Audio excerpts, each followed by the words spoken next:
नमस्कार, मैं विमल कुमार आप सबका फिर से वेलकम करते हैं। बक्सर इन दिनों चर्चा में है। बक्सर की चर्चा इसके ऐतिहासिक पहलुओं को लेकर के और धार्मिक पहलुओं को लेकर के नहीं है, बल्कि बक्सर में जो स्वास्थ्य व्यवस्था बदहाल है उसको लेकर के ज़्यादा चर्चा है। आपको बता दें कि पिछले ही सप्ताह अभी लाशों को लेकर के गंगा में जो लाश बह रही थी उसको लेकर के बक्सर की पूरी दुनिया में किरकिरी हुई थी। और उसके बाद एम्बुलेंस का मामला उठा है, जिसमें बक्सर के सांसद जो केंद्रीय स्वास्थ्य राज्य मंत्री हैं उन्होंने एक ही एम्बुलेंस का 4 बार उद्घाटन किया। और इस मामला को आज विपक्ष ने उठा लिया है। विपक्ष के चाहे आपका स्थानीय विधायक जो हैं इसको लेकर के प्रेस कॉन्फ्रेंस करते हैं। और ये मुद्दा फिलहाल देश में बना हुआ है, क्योंकि सबसे पहले जिस तरीके से रूढ़ी के घर में छापा मार करके पप्पू यादव ने एम्बुलेंस का खुलासा किया, कुछ उसी तर्ज पे बक्सर में एम्बुलेंस का खुलासा हुआ है। तो स्थानीय विधायक संजय तिवारी और मुन्ना तिवारी हमारे साथ हैं। हम इनसे बातचीत करेंगे कि किन मुद्दों को लेकर के प्रेस वार्ता हुई है और क्या क्या मुद्दे हैं। सर, आपने प्रेस वार्ता करी क्या इसमें? सर देखिए, ये मामला एम्बुलेंस का था जो एसजेवीएन के द्वारा वर्ष 2019 में जिला स्वास्थ्य समिति को 6 एम्बुलेंसें दी गई और भी सीएसआर फंड के माध्यम से वो एम्बुलेंस की खरीद की गई और जिला स्वास्थ्य समिति को दी गई। लेकिन एक एम्बुलेंस के एक्सीडेंट कर जाने के बाद बारंबार इस मामला को हम सभी उजागर करते रहे कि केन प्राकृण आखिर वो 5 एम्बुलेंस गई कहाँ। 2020 में जब हम लोग का कोरोना प्रथम चरण में हम लोग के देश में और राज्य में और जिला में आया, तो उसकी चर्चा परिचर्चा हम लोगों ने की और उसके मातहत एक हमने पत्र जिलाधिकारी महोदय को भेजा। मौखिक भी बात हुई हमसे दूरभाष पर। इसमें जिलाधिकारी के द्वारा ये कहा गया कि हम उसके विधायक जी खोज करा रहे हैं, कहाँ है, इन पोजीशन में है। इसके बाद आप इस बात की जिक्र हम आपके साथ करेंगे। एसजेवीएन के अधिकारियों को भी सूचना दी गई। कोरोना काल बीत गया। जब सेकेंड फेज का कोरोना आया और जब उद्घाटन माननीय मंत्री ने अप्रैल में धनुष फाउंडेशन के माध्यम से एक उद्घाटन किया और वो 5 एम्बुलेंस को टीबी उन्मूलन कार्यक्रम में लगाया गया। उसके बाद टीबी उन्मूलन के बाद पुनः धनुष फाउंडेशन को वो सुपुर्द की जाती है। अब सोच लीजिए कि अप्रैल के प्रथम चरण में कोरोना जब अपना पांव पसार रहा था, उस समय उस एसजेवीएन के द्वारा दिया हुआ एम्बुलेंस फिर छिपा दिया गया। पब्लिक जनता मरीजों को लेकर के अपने कंधों पर, साइकिलों पर, मोटरसाइकिलों पर, गाड़ियों पर, ठेला पर लेकर जाती रही। एम्बुलेंस का कहीं आता पता नहीं लगा। जब मैंने मई में 14 मई को प्रशासन से दूरभाष पर बात करके एक अल्टीमेटम दिया कि 48 घंटा के अंदर अगर एम्बुलेंस बरामद नहीं होती है, ऑन रोड जनहित में नहीं आती है, तो मैं दिनांक 17 को पुलिस चौकी नंबर 1 पर बैठ करके अनिश्चितकालीन धरना चलाऊंगा। ठीक 5 घंटे के अंदर एम्बुलेंस आ जाती है और आती भी है तो उस एम्बुलेंस का उद्घाटन होता है महर्षि विश्वामित्र चलंत आरोग्य वाहन के रूप में। तो मेरा सवाल ये था कि जब एक ही एम्बुलेंस को 4 बार उद्घाटन किया गया और उसका रूप विभिन्न लाभायिक के रूप में, टीबी उन्मूलन के रूप में, धन्वंतरी चिकित्सा आरोग्य वाहन के रूप में, तो आखिर 20 एम्बुलेंस हुई। 5 तो दिखती है, लेकिन 15 एम्बुलेंस कहाँ है? उसका चेचिस नंबर, उसका बॉडी नंबर, उसका इंजन नंबर, उसका नंबर, गाड़ी का नंबर। तो कम से कम पब्लिक को और यहाँ के जनप्रतिनिधियों को जानकारी होनी चाहिए। लेकिन ये बात अभी तक समझ में नहीं आ रही है जो 15 एम्बुलेंस कहाँ है। यहाँ के जो प्रत्याशी थे बीजेपी से जो चुनाव लड़ रहे थे, उनका कहना है कांग्रेस इस तरह की परियोजनाएं एक ही स्कीम को 20-20 बार उद्घाटन करती है। हम लोग तो 4 बार ही किए हैं अभी। ये दुर्भाग्य की बात है। कांग्रेस पार्टी, जिस कांग्रेस पार्टी ने इस देश की संरचना को गढ़ने का काम किया, जब देश आज़ाद हुआ सभी जानते हैं एक सुई बनाने का कारखाना नहीं था। और नेहरू जी का सोच, भिलाई प्लांट हो, बोकारो प्लांट हो, लगा करके, जमशेदजी टाटा का टाटा नगर का प्लांट हो, लगा करके कितनी दूरदर्शिता वाली काम किया है पंडित नेहरू जी ने। और उस कांग्रेस को ये लोग कह रहे हैं कि 70 वर्ष में क्या किया। तो हमारे कांग्रेस पार्टी को ये बताएं कि 20-20 बार हमने कहाँ उद्घाटन किन चीज़ों का किया है। आप स्वयं बार बार उद्घाटन करते हैं। सर 2017 में एक अस्पताल का उद्घाटन हुआ था, जो पुराना सदर अस्पताल था उसको प्राथमिक स्वास्थ्य केंद्र बनाया गया था, और फिर उसी का उद्घाटन 2018 में हेल्थ वेलनेस सेंटर के नाम से हुआ, और दोनों उद्घाटन अश्विनी कुमार चौबे ने किया, साथ में आप भी मौजूद थे, शिलापट पे आपका भी नाम है।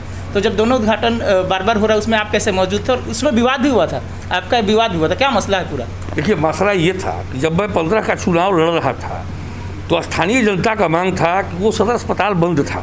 बंद इसलिए था कि वहाँ से स्थानांतरित करके 5 किलोमीटर दूर हॉस्पिटल को स्थानांतरित कर दिया गया था, इसके चलते बंद था। तो लोगों की एक मांग थी कि सिटी हॉस्पिटल के रूप में इस हॉस्पिटल का, इस अस्पताल का विकास किया जाए। मैंने सदन में क्वेश्चन भी किए, और माननीय अशोक चौधरी जी शिक्षा मंत्री थे, महागठबंधन की सरकार थी, माननीय मुख्यमंत्री से पहल भी हमने किया, लेकिन बात नहीं बनी। तो हमने डॉक्टर अशोक चौधरी जी के माध्यम से इस बात को उठाने का काम किया, और अंततोगत्वा माननीय मुख्यमंत्री जी सहमत हो गए और निर्देश दिया। उस समय आर के महाजन साहब प्रधान सचिव हुआ करते थे, उनके दस्तखत से इस हॉस्पिटल को प्राथमिक स्वास्थ्य उपकेंद्र के रूप में 24/7 के रूप में, मेरे पास आज भी दस्तावेज है। लेकिन ये अपनी उपलब्धियां गिनाने के लिए मैंने कराया।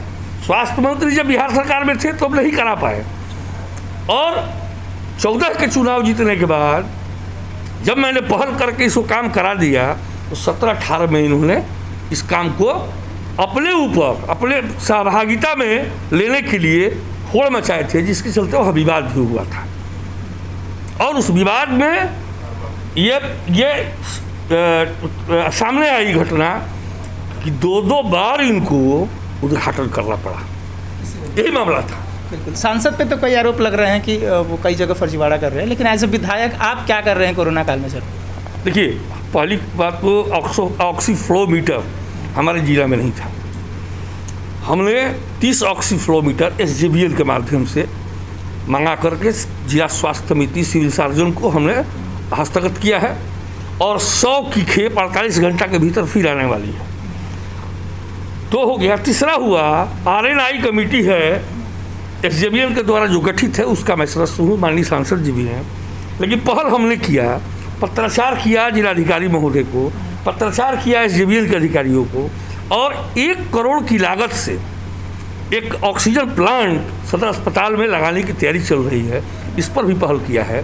स्थानीय लोगों को, ज़रूरतमंद लोगों को, कहीं हॉस्पिटल में बेड न मिले, ऑक्सीजन की कमी हो, दवाई की किल्लत हो, पैसा की किल्लत हो, वैसे समयों में ऐसे जो ये भयावह स्थिति है, इस समय हम लोग बैठ कर के जिला के अतिथि गृह में, जहाँ सूचना मिलती है, मोबाइल नंबर शुरू है, और मैं मदद करते रहता हूँ। हमारे प्रतिनिधि घर में घूम घूम कर सारे हॉस्पिटल, सारे स्मशान, जिसका वीडियो फुटेज भी है, अखबारों में कटिंग भी, कतरन भी है, महादेवा घाट हो, स्मशान घाट, चरित्रवन हो, हमारे जनप्रतिनिधि घूमते रहते हैं, और ज़रूरतमंद लोगों की हम सेवा करते हैं, मदद करते हैं। सर, आप इतना कुछ कर रहे हैं, फिर भी हम लोग को पड़ोसी विधायक से ऑक्सीफ्लोमीटर लेना पड़ा, वहाँ से 2 बार जो सुधाकर सिंह उन्होंने भेजा यहाँ के समाजसेवी के माध्यम से, तो फिर इतना कुछ हो रहा है, फिर क्या लाभ सर?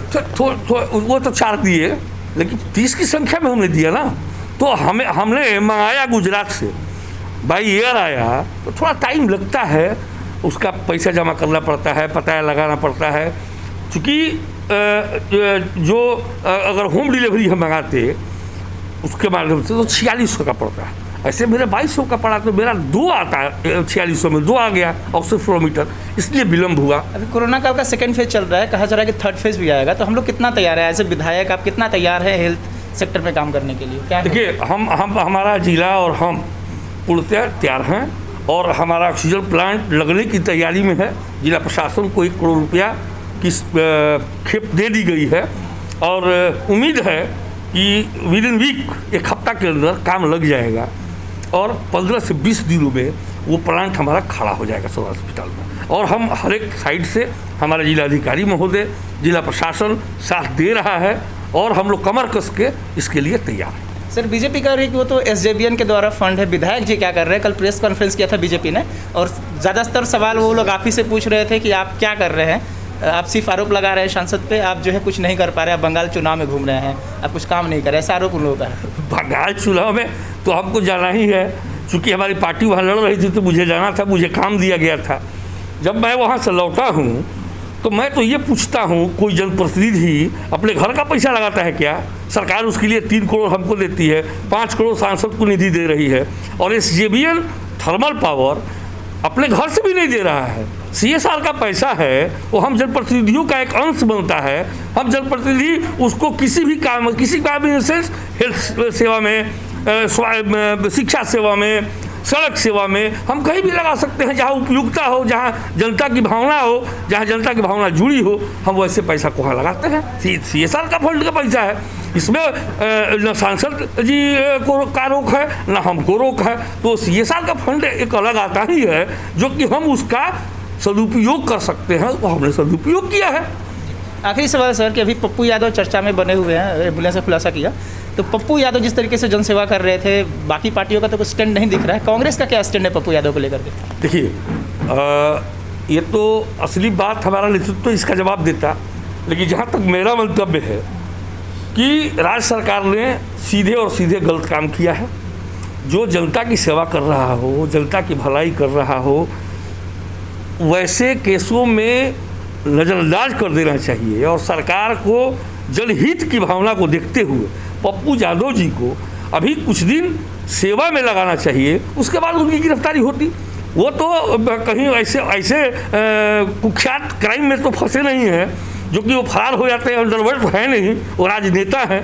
तो मेरा ये भावना है, ये मेरा मानना है कि जनभावना को देखते हुए उनको तत्काल सरकार, राज्य सरकार इस पर रोक लगाती और जनता की सेवा करने देती, और उसके बाद उनकी गिरफ्तारी होती, जेल जाते निकलाते हो। बहुत बहुत धन्यवाद। तो ये है मुन्ना तिवारी, बक्सर विधायक। इस तरह के और इंटरव्यू देखने के लिए आप चैनल के साथ बने रहें। मैं विमल कुमार, बक्सर से, शुक्रिया।